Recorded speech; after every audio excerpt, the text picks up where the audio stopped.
এই গরমে যাই রান্না করি না কেন খেতে ইচ্ছা করে না, তাই তো একটু ঘুরিয়ে ফিরিয়ে রান্না করি। আজ পার্শে মাছ রান্না করেছি একটু অন্যভাবে, তো চলো দেখে নেওয়া যাক কীভাবে রান্না করলাম।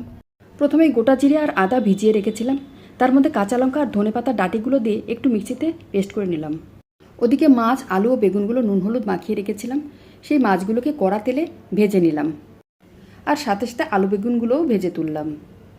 ওই তেলে কালো জিরে ফোড়ন দিয়ে আদা জিরের পেস্টটাও দিয়ে দিলাম, বাটি ধুয়ে জলটাও দিয়ে দিলাম। তারপর কালো জিরের গুঁড়ো 1 চামচ দিয়ে দেব।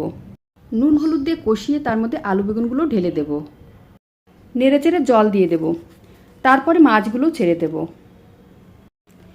এরপর কুচনো ধনেপাতা আর স্বাদের জন্য কয়েকটা লঙ্কা ছিটিয়ে দেব। ব্যাস হয়ে গেল। খুব সামান্য উপকরণ আর সহজ পদ্ধতিতে এই মাছটা রান্না করেছি। আর তেলের পরিমাণও কিন্তু খুব বেশি দিইনি, একটু অন্যরকম ঘ্রাণ আর টেস্ট হয়েছে। কালো জিরের গুঁড়ো আর ধনেপাতা এ দুটোর সংমিশ্রণে ঝোলের কালারটা একটু কালচে হলেও স্বাদটা কিন্তু জব্বর হয়েছে। খেয়ে দেখো একবার, আশা করি ভালো লাগবে। এই গরমে যাই রান্না করি না কেন খেতে ইচ্ছা করে না, তাই তো একটু ঘুরিয়ে ফিরিয়ে রান্না করি। আজ পার্শে মাছ রান্না করেছি একটু অন্যভাবে, তো চলো দেখে নেওয়া যাক কীভাবে রান্না করলাম।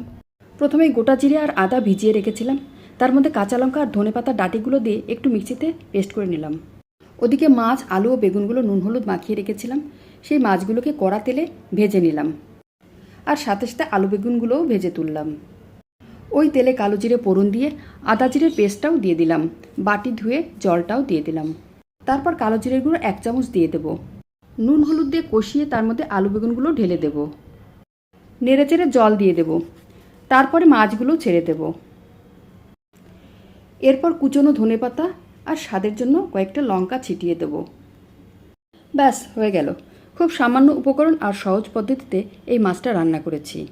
আর তেলের পরিমাণও কিন্তু খুব বেশি দিইনি, একটু অন্যরকম ঘ্রাণ আর টেস্ট হয়েছে। কালো জিরের গুঁড়ো আর ধনেপাতা এ দুটোর সংমিশ্রণে ঝোলের কালারটা একটু কালচে হলেও স্বাদটা কিন্তু জব্বর হয়েছে। খেয়ে দেখো একবার, আশা করি ভালো লাগবে।